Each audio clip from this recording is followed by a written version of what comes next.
Nie zawsze udało mi się uciec przed hinduskim wymiarem sprawiedliwości, bo o tyle, co byłem od nich szybszy, to jednak liczebnie przegrałem. Bardzo chciał nam absolutnie ze wszystkim pomóc, ale kiedy nas spytał, ile mamy na te pieniędzy na ten film, to odpowiedział, czy chcemy go robić na iPhone'ie.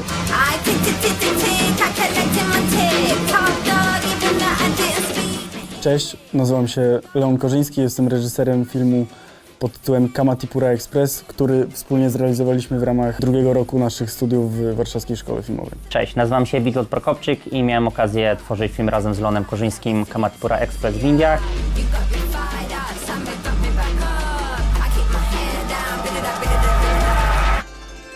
Film opowiada historię młodego Osy, który uciekł ze swoich studiów do Azji, gdzie poznał Sapnę, w której zakochał się od pierwszego wejrzenia i punktem zwrotnym w tej historii jest moment, kiedy jej ojciec próbuje ją sprzedać do domu publicznego.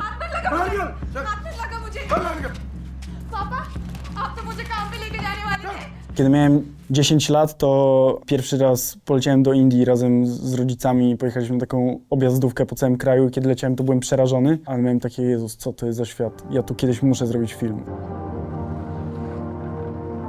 Kiedy byłem w tych Indiach pierwszy raz, to tata razem z mamą dużo rozmawiali o czymś, co brzmiało bardzo tajemniczo, Shantaram. Dla mnie to była jakaś czarna magia, ja nie wiedziałem w ogóle, o czym oni mówią. No, to jest taka cegła generalnie. Też chciałem właśnie wyjść z czegoś podobnego, gdzie historia jest o osobie, która trafia tam po to, żeby się po prostu schować przed światem.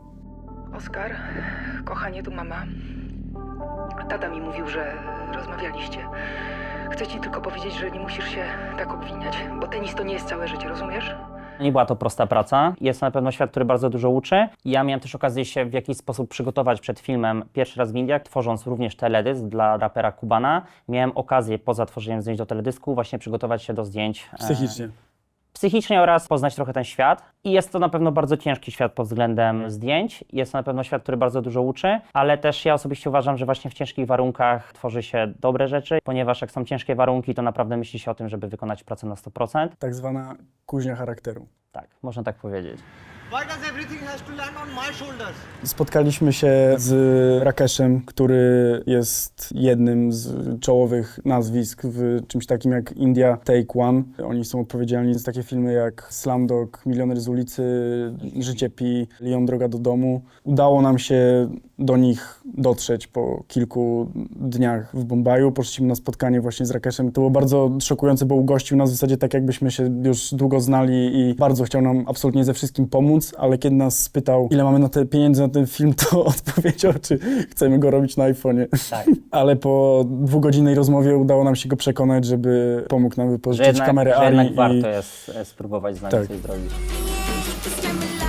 Tak, udało się też połączyć z fajnymi osobami, że tą kamerę udało się podnająć, ale też mieliśmy mniejszą kamerę. No i mniejsza kamera była między innymi do takiej pracy, gdzie mniejsza kamera była zawinięta w koc i wystawał tylko obiektyw i tak naprawdę były miejsca, gdzie było surowo zabronione nagrywanie chociażby na dworcach, co nam się udało i właśnie biegałem z kamerą zawiniętą w koc i udawałem, że jest to torba. Ale nie zawsze udało mi się uciec przed hinduskim wymiarem sprawiedliwości, bo o tyle, co byłem od nich szybszy, to jednak liczebnie przegrałem, więc udało mi się znaleźć na komisariacie i spędzić tam niemały czas. Poproszę cię o pomoc ostatni raz. Jedyne co potrzebuję $100 i to jest naprawdę... Proces castingu tego filmu trwał długo. Ciężko jest namówić kogoś, wyrwać go powiedzmy z jego życia, żeby pojechał na około 3 tygodnie do Indii, gdzie no jakby od samego początku było wiadomo, że te warunki nie będą łatwe. I nie były łatwe. I nie były łatwe. Jakby od początku czułem, że między nimi kliknie, ale nigdy w życiu nie przypuszczałem, że aż tak, bo oni już od teraz, czyli no od ponad pół roku są ze sobą razem. Ona przyjeżdża do Polski, on lata do Indii i Tak. no generalnie to jest chyba jakaś taka no, najpiękniejsza część tej historii w ogóle.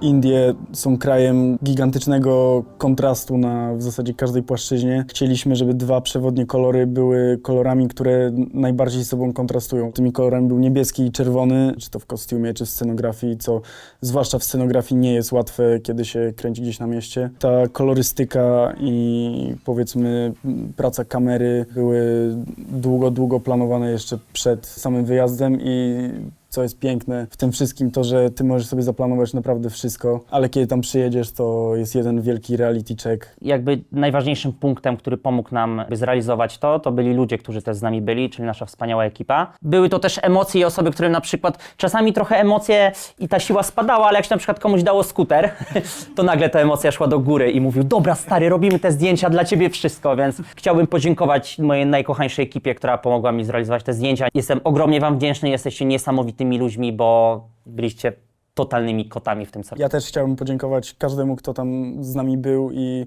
musiał znosić to przez około miesiąc, te wszystkie wzloty, upadki i o wiele więcej upadków. Ale ja bym chciał jeszcze nadmienić, że hinduscy byli w szoku, jak zobaczyli, jak ciężko pracuje polska ekipa i oni spytali się, czy my robimy cokolwiek poza pracą i czy na pewno jesteśmy normalni, czy nasze głowy pracują tak, jak powinny. To prawda, tak. Aczkolwiek byli tak zawzięci. Byli zawzięci i skończyło się to wielką miłością. Pierwsze 2 spotkania z nami już mieli świadomość, że, Nie będzie że będzie wysoko.